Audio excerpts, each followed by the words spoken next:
What is going on YouTube? This is Acid Roots. So I'm gonna review the second album by Joan Jett and the first one with their backing band, the Blackhearts. Basically, this project is called I Love Rock and Roll, and it came out in the fall of 1981. This project came out on the heels of like Joan Jett's Bad Reputation album from early 1981, which also was a part of like 1980, but it got re-released. It was originally self-titled, but it became Bad Reputation.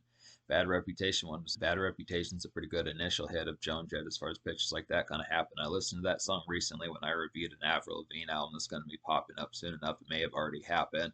Just to say about that, I would definitely say when Avril Lavigne covered that particular song, it particularly fits her like a glove. I see a lot of similarities between Avril Lavigne and Joan Jett. It makes me wonder if that's one of the folks that Avril got some influence from. As far as pitches like that kind of happen. This is a particularly kind of this is definitely like some good vanilla hard rock as far as pitches like that kind of happen. It's pretty balanced type album as far as pitches like that kind of particularly go. There were some songs on here like I at least remember like I Love Rock and Roll. It's pretty much like an 80s 90s staple of rock music. Definitely vanilla hard rock as far as that particular kind of goes. But Jackal Goldkick a few years ago introduced me more to the song Crimson and Clover, which I didn't know about as much. Not as common of like a song that really gets played in airplays as far as normal pitches kind of go, or at least not as much of like a huge staple. It's a good song. I definitely feel like it probably did get loads of airplay. It's just kind of concept is more of an afterthought. It seems like more in today's times. But I look after it. It's very similar to Mr. Crowley by Ozzy Osbourne. I'd have to say just in particular that same sort of pitch where the girth of like the attention was probably on I Love Rock and Roll as far as pitches like that kind of happen. But I look after it's pretty solid, definitely pretty good bop. But this album had some relatively brief promotion. I thought, considering how big I Love Rock and Roll was, I originally thought that there were more singles off this particular album, but it's a pretty balanced album, I would have to say. I mean, it's got some snags about it in certain senses, but this is a pretty balanced overall rock album, just in like vanilla hard rock type sense, I'd have to suppose. Some good concepts going to get here. Definitely some good glam rock. I don't know if it's as full blown scene as like glam rock. I don't know if glam rock was around as much in 1981. Mid 1981, early 1982 and stuff, but it does have that relative pitch, like some decent kind of seedy, kind of Vegas like sludge and Miami like sludge as far as pitches like that kind of go. I do appreciate the concept of it. Definitely some good casino, karaoke bar, sports bar hopping pitches like that as far as that would particularly going to happen. Just like the concept of getting some of this nice, good. It's kind of a good taste of 80s hard rock and roll as far as pitches like that kind of goes. So I do appreciate the concept of this particular album, but we'll go ahead and get to the singles here. So yeah, basically there were three singles off this particular product, one of which came out like only in Canada in 1982 as far as pitches like that kind of happened. But this is a particular hit album. Apparently there was like a certain edition of this that had Little Drummer Boy on there. This is kind of a holiday 1981 album, so there was one that had Drummer Boy on there, and then it replaced it with the song Oh Woe Is Me, which is a dope enough concept. That'd be a good concept to see albums kind of do more nowadays. Just kind of have like limited time songs to kind of have just within a particular sense. Maybe that would inspire folks to kind of purchase things within a relative time. I mean, they do deluxe editions, so you have to buy the album twice, but this kind of a concept is something that you can only get around a certain time. But there were three singles. I look after I Love Rock and Roll is a pretty nice one. This is the lead single. This is what the album's named after. Obviously, it's a good pitch to kind of get this. It's like a classic kind of mean streak, badass vibes about this song I'd have to say in particular. It's definitely like a hard rock highlight, I would have to say. And it's like some bar hopping, vanilla nightlife type songs kind of getting here, kind of get in particular. This might just be overall one of Joan Jett's biggest songs. It continues to be a highlight, just an easy staple. This kind of middle fingers up type tune, just pitches like that, just real badass, bad to the bone type vibes. I'd have to say in particular, good concept, kind of get some of that. Just really like the affability of this particular one. The thing that makes this song so anthemic is just the concept of like the hook on here. Joan Jett does have some good hooks on here. This is a good concept, kind of get some of this. I realize that the concept when I look after this on Spotify, I Love Rock and Roll has over 400 million plays on Spotify, but most of these, apart from Crimson and Clover, only barely have like a million plays. Not to say barely, but just the concept that the overall cream of the crop on this particular album is I Love Rock and Roll. But there are some other good bops on here, and there are a few clones of this particular song, even if they don't have as much of an anthemic type hook and just overall beastly type monolith kind of appeal. It's just a very feel good type song and easy kind of quotable as far as pitches like that kind of goes. Kind of a tough one to top out as far as that particular kind of goes, but it is a good concept. I do think that this album has more gems than just that. This is not a one hit wonder kind of album. I do definitely feel like Crimson and Clover is kind of overlooked. So the second single is Crimson and Clover. It's like a woozy kind of crunk, underrated follow up to rock and roll. I would definitely feel like this is like some bar after hours, I would have to say. And it's just a swash kind of feel good type song. So this is a drunken type one to kind of get. Is the after effects of being at the bar where you're kind of dazed a little bit, just feeling the vibes as far as pitches like that kind of go. Drunk, swash, tipsy, some of those type of feels as far as that particularly kind of goes. Just like the overall type feeling. Definitely some red eyes as far as that would particularly kind of have. Just a good appeal, just that overall type feeling, when you sing in like that falsetto voice when you're real drunk in the after hours, it just pitches like that. Just after hours kind of bar hopping, some good concerts just to really appreciate the times, just listening to some karaoke folks that are really bad at singing some of that overall type of appeal. It's real nice when kind of have just good after hours type of effect. And there probably needs to be more songs like this in nowadays type of times. I think the appreciation and just that kind of appeal of this back in those days when like cigarette smoke would just be back in those days in the 80s when cigarette smoke would just be ambient. I think that's where maybe just ambient, just marinating throughout the club. You can see the smoke all over the place and just like drunken mugs all over the place, just real woozy type overall type appeal. Just the pitch behind it's just a good cause, especially in some of those places I listed like Miami, Vegas, just places like that. Detroit, possibly some of those type places, just to be able to say in particular some good kind of this seedy kind of 80s slate. This is good concept. This is pretty seminal album of like the first half of the 80s. I would have to say, and probably just an overall good vibe. I think this album continued to have just like that highlighted type of feel. I don't know how many records this particular album sold, but I think at least I might put that in like the connotation as to whether how much platinum it went. It may have only went like double platinum, triple platinum, something like that, but it did have some overall good appeal. But Summertime Blues is the third single. This was only in Canada, which is I kind of question why they didn't try to promote this album a little bit further. But this is like a bonus track. This was not on the original 10-song edition, even on like the one that replaced like the song after Little Drummer Boy was kind of taken off. I would have to say it's just kind of concept of Summertime Blues. Nice one here. This is like a good replicate of Bad Reputation. I would definitely feel like I think this is a cover song. There's a number of Joan Jett songs. All three of these songs that are singles off this album are cover songs, I would have to say. It's an interesting type pitch. I mean, I'm not as full blown sure if I Love Rock and Roll is, but I think it kind of is. Joan Jett's pretty good at these cover songs, just kind of get. She has that wicked kind of this badass chica type appeal as far as that particular kind of goes. But I look after it. Yeah, it's like a summer day outing adventure. I would definitely have to feel like, and this is like some hot daytimes commute. I would have to say in particular, it's just a good concept for that. I feel like Bad Reputation is like the little sister of like I Love Rock and Roll. I would definitely have to say it's the same sort of composition, just with that badass type vibe as far as that particular kind of goes. It's the main streak of just the aspect of just being able to get turned up and just in like a more raw and just overall wicked type appeal. I look after it, but Summertime Blues is a little bit more of like summer venturing forays, pitches like that. I suppose just going out and picking up supplies, getting some swishers, some of those type things, standard outing. It doesn't quite have the drunken overall aspects of some of these other songs on here. Not to say that like that's the full blown theme, but it's just kind of a concept of just looking after it, just being able to suppose that it does have like some. I mean, Joan Jett kind of has like various kind of with Joan Jett, it kind of has like certain kind of aspects. I mean, I feel like definitely the seedy kind of glitz and glamour of like some of these 80s glam rock type songs is the main theme. It's probably one of the strongest ones. Is songs like I Love Rock and Roll and Crimson and Clover, some of the best moments. There are some attempts at like doo-wop from like the 50s and kind of like more summer type bops that you would kind of hear just like in a barbecue or summertime cookout, something like that, that kind of works in some senses, but it doesn't always do it, which is kind of one of the complaints about this product. We'll get to some of that. So yeah, there were 15 songs on this particular album. 15 songs on this particular. I'm reviewing. Obviously, since 1981, there have been two remastered editions of this particular album. One in 1992 that added 3 more songs, then another one in 1998 that added 2 more songs. So basically, I'm reviewing the 15-song edition that ends with like the Nag, previously unreleased version with the coasters. As far as like that particular kind of goes, there's 2 versions of Nag on this particular album. The 15th song is Nag and the 14th song is Summertime Blues. That's the version of this album I'm reviewing, and out of those 15 songs I wound up recommending 8.5. So it's a pretty relatively balanced type project. It does have a few snags, but for the most part this is more well-meaning hits compared to like the concept of there not being. So I'm going to recommend these 8.5 songs. They would be I Love Rock and Roll, Crimson and Clover, Summertime Blues, I'm gonna run away, be straight, you're too possessive, oh woe is me, love is pain, the almost song is Louie Louie. So basically Louie Louie is kind of like a summer hangout daziness of a song, just some good summer crispness, just like the appeal, just like smoke a stogie, some barbecue type music. I'd have to say in particular, like some basic snackage, just cookout type music. It's like some vanilla outdoor kind of times, and this just has like an AC/DC type feel. It's just like a more kind of softer version, like some of the stuff that AC/DC was kind of doing with Back in Black, some of those type pitches. Same sort of summer backyard type vibes as that particular goes, just kind of on a hot day as far as pitches like that kind of happen.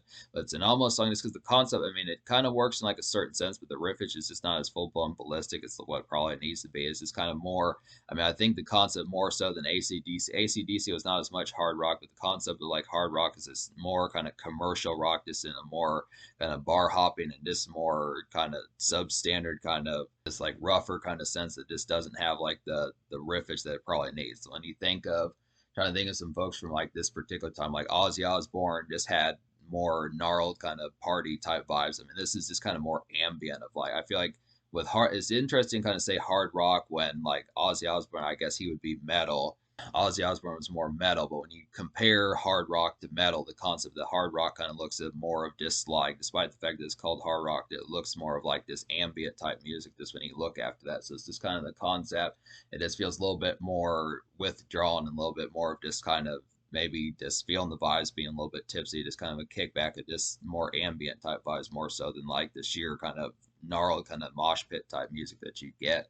This is kind of the concept, but the riffage is just more lighter on this particular one. It's just more of like a vanilla type song that I feel like I question how many full blown times the concept of listening to it. It's not like I would listen to this song were it to come up, but in terms of like making a beeline for it, may not be as vicious of like me doing that, but kind of happens to be a thing. So a lot of these other songs on here are pretty excellent, though. I mean, I definitely feel like "I'm Gonna Run Away" is a pretty nice one. It's a good follow-up song. This is the second song you hear after "I Love Rock and Roll."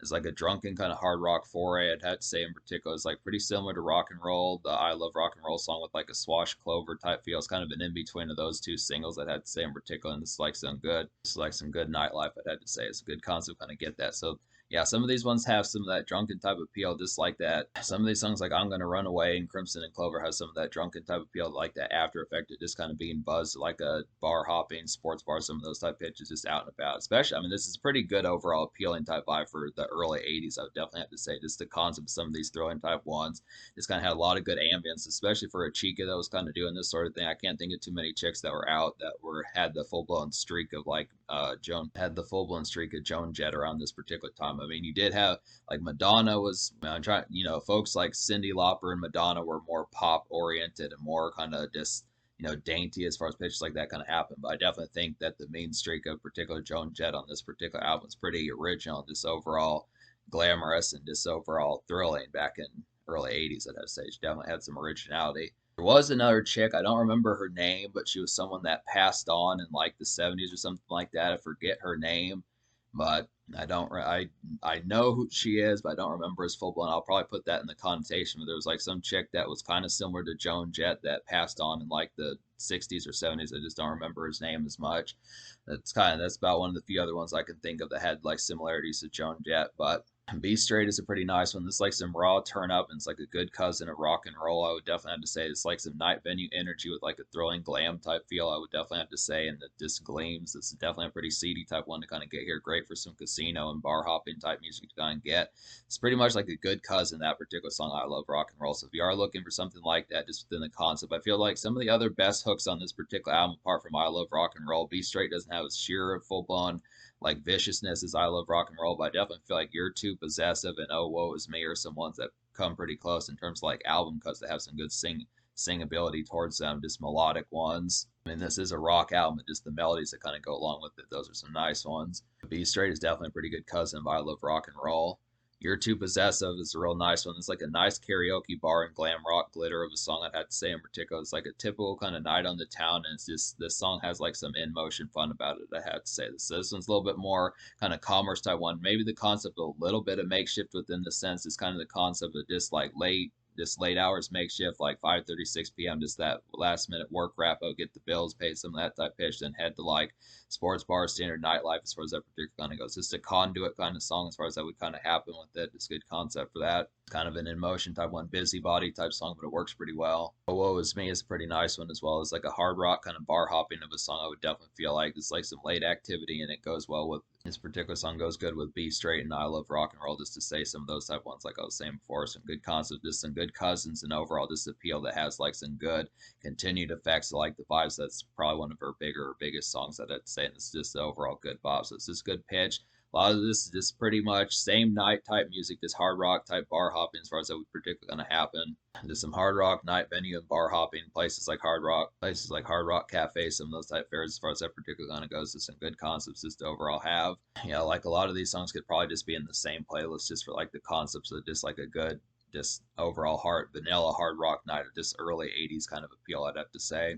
Love is Pain is a pretty nice one. It's like a summer stretcher, I would definitely have to say. Pretty similar to like Summertime Blues, I'd have to say. Just a little bit more glazed about it. It's like a glazed evening, kind of end of work shift drew, I'd have to say in particular. This is more of like a drift song than like a turn up. This is more of like a drift song than like a turn up type song, I'd have to say in particular. And this is just kind of one to coast a little bit, I'd have to say. Just a good concept. Just the concept just got done with work shifts and pitches like that. Just the concept of whether or not just maybe grab like one or two beers, something like that. Just a standard type fare, get some drive through, get some Burger King, something like that. Just kick back, have a good hamburger, something in that relative pitch, and just coast a bit.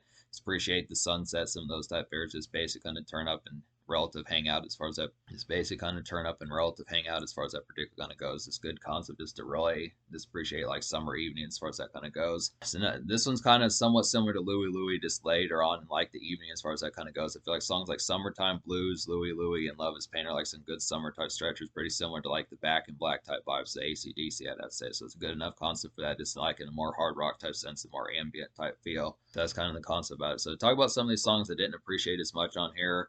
I kind of feel like the Nag song was just not that compelling of one. That one's just like more of like a 50. The Nag song was just more of like 50s doo wop that just didn't have as much appeal as far as particularly doing that. I mean, it's a throwback type song that just didn't really have like the glamour as far as particularly nailing that. Was just kind of a strength that just was not quite as honed as much. Kind of look after it. Little Drummer Boy was like a decent attempt, just trying to be like some holiday type music to kind of get, but I just feel like the riffage on that particular one was just not as thrilling to kind of get. I do think possibly like a Joan Jett holiday album would be a decent concept, but maybe I don't know, maybe it could have been different type one to kind of gotten. But if it's for like the younger set, it's a decent appeal. Maybe for like some real commercial kind of hard rock, but I just looked at it, just didn't really have the affability. Bits and Pieces was just kind of a poor gimmick type song. That one just didn't have jump off the page too commonly, I'd have to say. Just the concept of it was just kind of more cumbersome type one. Victim of Circumstance was a little bit of a bustling type one, pretty similar to like You're Too Possessive, but just didn't nail it in the appeal or the riffage as far as that particular kind of went. It's just not quite as affable one. And then You Don't Know What You Got, the live song was just not quite as compelling of one. I mean, I feel like the concept, maybe that's, I don't know how the original format of that particular, I don't know how the original format of that particular song went, but I just feel like for the delivery, I just feel like the delivery of the song You Don't Know What You Got just was not quite as appealing as that particular, like the lyrics in the song, just the delivery of how it particularly kind of went and the riffage and the overall arrangement, how that song particularly kind of went. It was just trying to be more of like a summer rock type bop, but it just didn't nail the appeal and like the overall engagement factor, how that one kind of went. So it's just a poor kind of cover song on here, but still it was, I mean, I like the concept, at least choosing the song, but just didn't really nail it in terms of the execution behind it. So in terms of like the score, I'm going to give this down. So me recommending 8.5 out of 15. That's a little bit over half on this particular product, but there's just a number of good bops on here. Just to be able to say that just the concept of the strengths that are shown. Some of the seedy kind of glam rock does have a lot of appeal about it. And this is just like a pretty good early 80s high. It's definitely like a pretty good early 80s highlight, I'd have to say. So the concept about this is with some of these strengths on here, definitely like this drunken kind of after hours, just some of these strengths and like these drunken kind of after hours woozy kind of karaoke bar hopping pitches like that type feels, I'd have to say.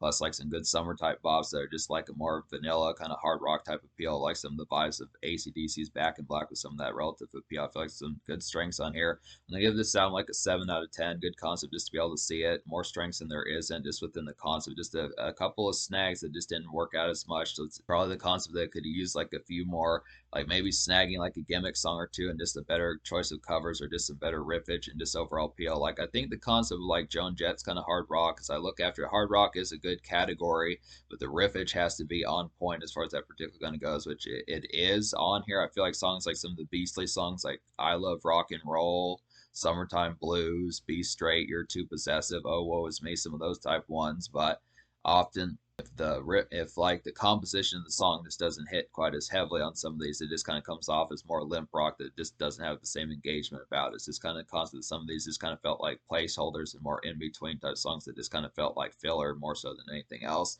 Is this kind of concept? I mean, when you look after it, just I think it would have been a good concept to have seen like the band come through and just be able to have like some ones that could I definitely don't think I Love Rock and Roll is like a flash in the pan. I do think the concept behind it, I think there probably could have been another one, that distinct riffage, that dun dun dun dun dun dun dun dun. I think they probably could have come up with something just within that same sense of being able to do that again, have some more type of appealing type ones that could have had that same edge. And just overall, I mean, just the concept of just having some of that just with doing it, I look after. But the social score, I'm going to go ahead and give like an 8.75 out of 10. So I feel like there's a number of ones on here that just really have that appeal. Like there's plenty of good after hours type effects, some good nightlife, some good day life on top of that, some decent work shift. I feel like at this stage, I Love Rock and Roll is probably a song that you could hear at noon, just amidst the work shift or lunch break, some of those type of fairs as far as that particularly kind of goes. But I just look after it. The concept of it is it does have like a good assortment. This is maybe like a single or two shy. I really when I looked up this album later on when I found out more about it, I was really surprised that there weren't more singles off this particular project. And there was at least a third single in Summertime Blues that was Canada only, but I don't know why they didn't bring it to the United States as far as that particular kind of went. It kind of somewhat sandwiched Joan Jett into being like a one-hit wonder, just because for the most part, it just feels like Crimson and Clover is maybe like a song that gets played like an eighth or a 16th of the time compared to I Love Rock and Roll. It's just kind of the concept, but I still feel like the social score is good because a lot of these songs are real great hammering type ones just to get for like some nightlife and day life as far as that kind of goes. That's a good concept. So in terms of the future, I'm actually not really sure what Joan Jett has been up to. I don't know if she's still active and doing music and pitches like that. I know she probably was at least throughout the 80s and 90s, but I don't know the last time she put out an album as far as pitches like that kind of go. I have to say, I'm definitely going to get the Bad Reputation, some of those type ones. Apparently, she was around in the 70s as far as that particular kind of went, so we'll have to see about some of those. We'll just have to get to some more of them just to see some other huge hits that she particularly kind of had, just the appeal behind it. But yeah, this is a pretty quality album here, I'd have to say. Some good concerts, just be able to see. It's a pretty balanced overall project and some good vanilla hard rock that does have some kind of heavy factor that just has some hits on here that's great for like some drunken nightlife and just overall good work shift.